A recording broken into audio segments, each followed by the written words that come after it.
La direction du livre et de la lecture, la mutuelle de santé des agents de l'État, la société d'exploitation du terre, vous offre LHV.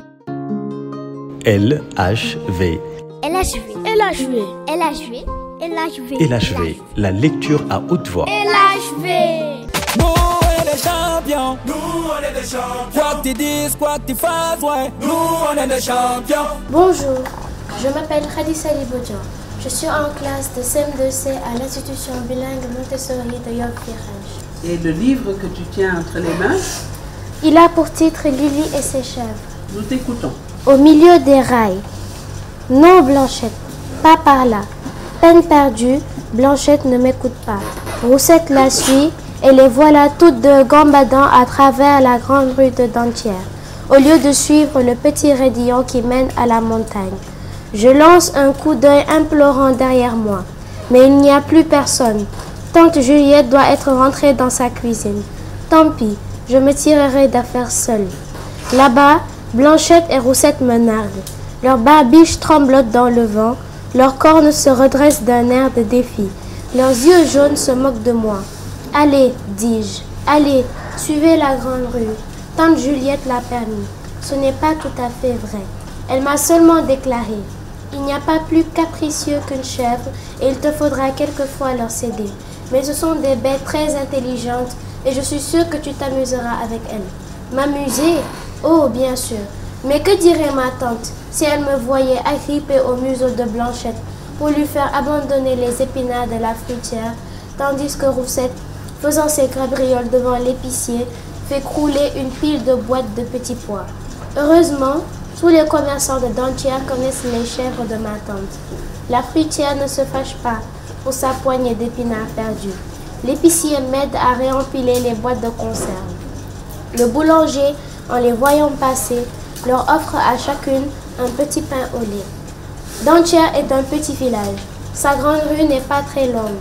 Ses villas et ses hôtels pour touristes s'éparpillent dans la campagne environnante. Avec un peu de chance, je parviendrai à les éviter. Mais je n'avais pas pensé à la boutique du coiffeur. C'est la dernière de la rue. Blanchette y entre. Quand je veux l'en empêcher, Roussette me barre la route et pour me retenir, se met à engloutir un morceau de ma robe. Il me faut, avec précaution, retirer de sa bouche le tissu tout imprégné de salive. Pendant ce temps, le coiffeur, pour faire rire ses clients, brosse la barbiche de Blanchette et l'asperge de parfum. La coquette se laisse faire avec des grâces, tournant la tête comme ci, comme ça. Lorsqu'elle daigne sortir, toute la rue embaume la violette. Enfin, je parviens à attirer mes chèvres sur le chemin vert, bordé d'églantiers et de mûriers, qui serpentent dans la montagne, loin de toute habitation. Je monte plus haut que le torrent et atteins une prairie qui domine le tunnel du chemin de fer. Il fait un temps radieux et clair. Des abeilles bourdonnent bruyamment. Des papillons volent sans bruit. Je suis entourée de fleurs bleues et roses. Blanchette et Roussette les dévorent, mêlées à l'herbe verte. Je voudrais les entraîner plus haut, mais elles se plaisent ici et refusent de me suivre. Je m'assieds dans la prairie, au pied d'un mélèze. Ouf, comme on est bien, conduire des chèvres. Je n'avais jamais pensé que cela peut être si difficile. Depuis mon arrivée, tous les matins, je vois Jean le chevrier mener son troupeau vers l'alpage. Il entraîne des dizaines et des dizaines de chèvres à sa suite en se riant. Et moi, j'ai tant de peine avec ces deux-là. Il est vrai que Jean a 14 ans et que je n'en ai pas 10. C'est un grand garçon solide, alléé par le grand air, plein de santé. Moi, je viens d'être malade, très malade. Je suis pâle, maigre et tout de suite fatiguée. Il m'a offert gentiment: quand tu auras repris des forces, tu viendras avec moi. Je t'apprendrai. Tante Juliette a accepté. Elle aime bien Jean, le chevrier. C'est un bon petit gars, m'a-t-elle dit, toujours prêt à rendre service. Sa mère est veuve et ils ne sont pas riches. Je suis contente que Jean soit gentil. Je voudrais m'en faire un ami et passer mes journées avec lui là-haut dans la montagne et apprendre à ne plus craindre les chèvres. Un grondement terrible retentit. C'est un train qui passe dans le tunnel sous nos pieds et ressort à l'air libre dans un nuage de fumée. C'est bon, Khadi, merci. Vous venez de lire un beau texte, hein? Voilà, bon, de quoi parle ton texte, Khadija? Ça parle d'une petite fille du nom de Lily qui est allée en convalescence en montagne chez sa tante Juliette. Et sa tante l'a fait garder ses deux chèvres, Blanchette et Roussette, qui sont très têtues et très inquiétées. Sont têtues? Mais est-ce qu'elles ne trouvent pas de qualité à ces bêtes-là, Si. aux chèvres? Quelle qualité? Elles sont intelligentes et elles ne sont pas têtues tout le temps. Des fois, elles obéissent. Qu'est-ce qui vous a poussé véritablement à vous présenter ce texte-là? J'ai présenté ce texte parce que j'ai trouvé ce texte très intéressant. Je l'ai lu beaucoup de fois et je l'ai beaucoup aimé. J'ai beaucoup aimé l'histoire, comment Lily s'est battue quand Jean a eu un accident et comment elle l'a aidé grâce à Blanchette et Roussette aussi. Merci, applaudissez-le. La lecture à haute voix. LHV. Bonjour, je m'appelle Kodomeles Adam. Je suis en classe de CM2C à l'institution bilingue Montessori. Alors, Mélès, merci. C'est bien comme ça. Voilà.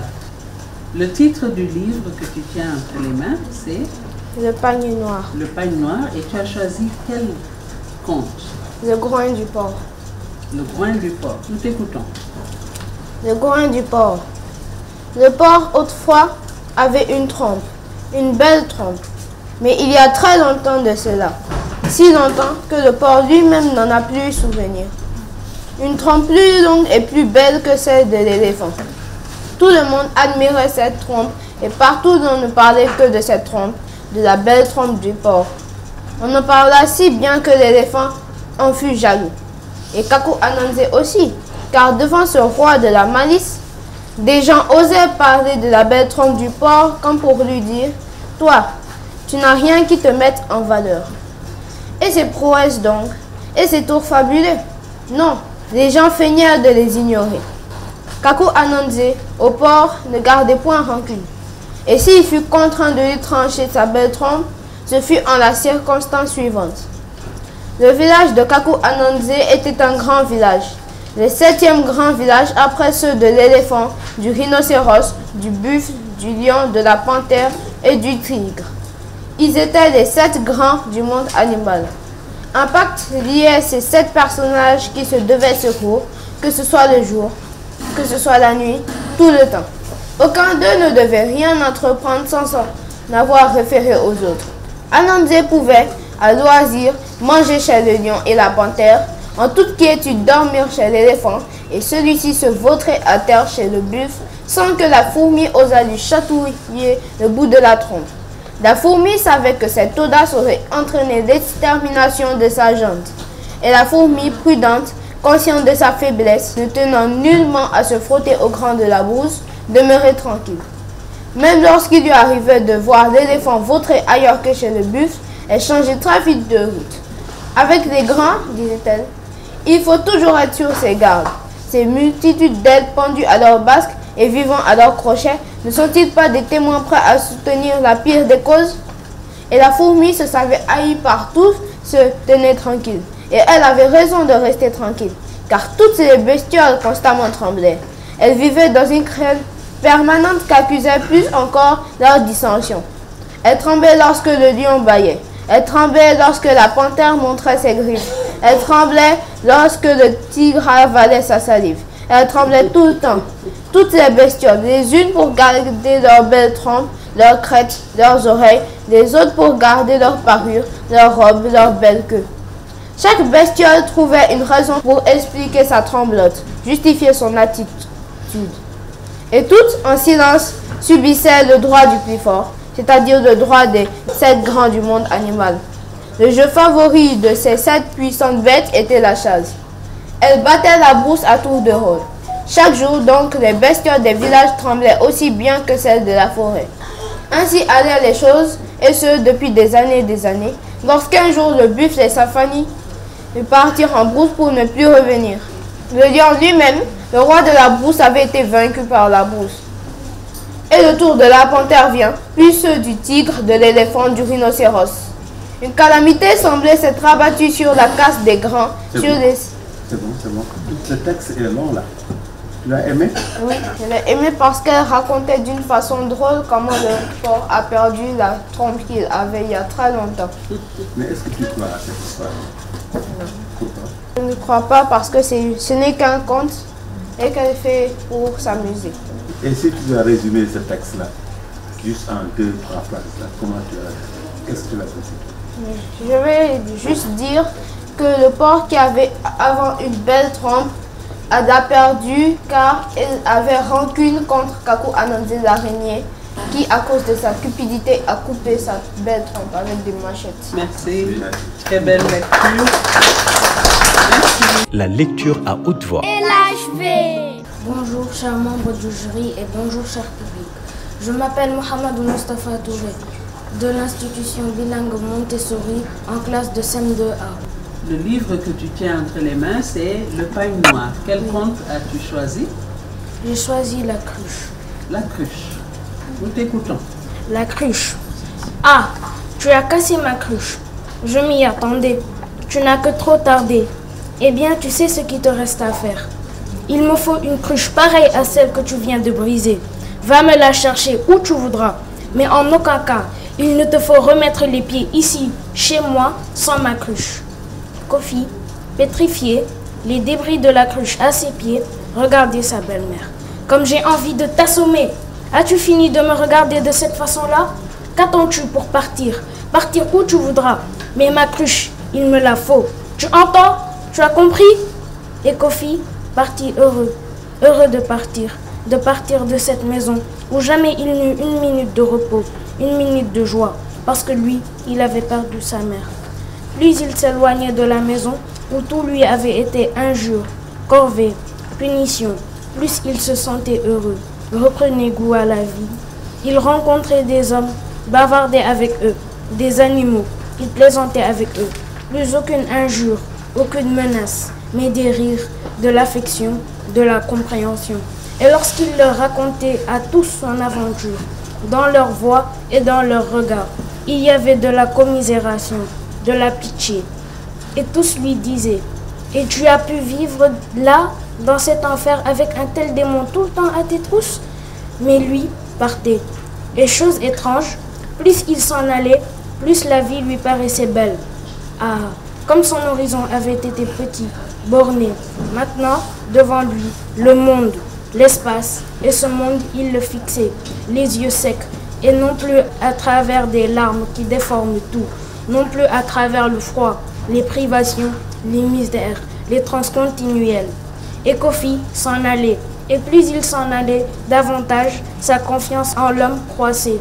Il respirait à l'aise, l'air salubre, et chantait d'une voix merveilleuse qui faisait danser les feuilles sur les branches, osciller, les branches sur les arbres, et les arbres ivres de mélodie. Dans le vent entremêlé, leurs chevelures piquées de papillons de toutes les couleurs, comptant fleurettes à des abeilles en repos.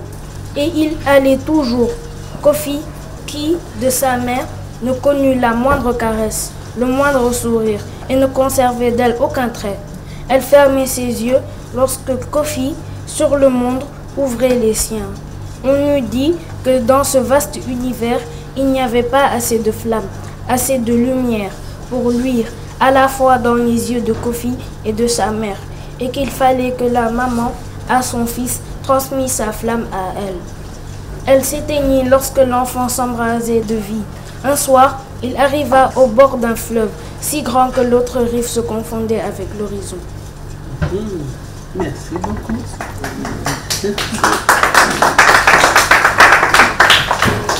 Alors, je t'ai entendu dire que Kofi était heureux de partir. Pourquoi? Parce qu'il n'était pas content de vivre avec sa belle-mère. Pour quelle raison n'était-il pas content, heureux? Sa belle-mère ne faisait que le punir, de lui donner des corvées, mais ne bénéficiait pas de son amour. D'accord. Et à la fin de l'histoire que tu n'as pas lue, qu'est-ce qui se passe? À la fin de l'histoire, Kofi revint. Il était riche parce qu'il avait fait de bonnes actions. Il était riche et sa belle-mère était jalouse. Elle est morte de jalousie, j'espère. Bon, voilà. Félicitations.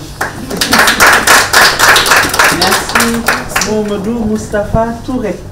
Nous, on est des champions. Nous, on est des champions. Quoi que tu dises, quoi que tu fasses, ouais. Nous, on est des champions. LHV. LHV. LHV, la lecture à haute voix. LHV. La direction du livre et de la lecture, la mutuelle de santé des agents de l'État, la société d'exploitation du terre. Merci mille fois, merci d'accompagner des enfants.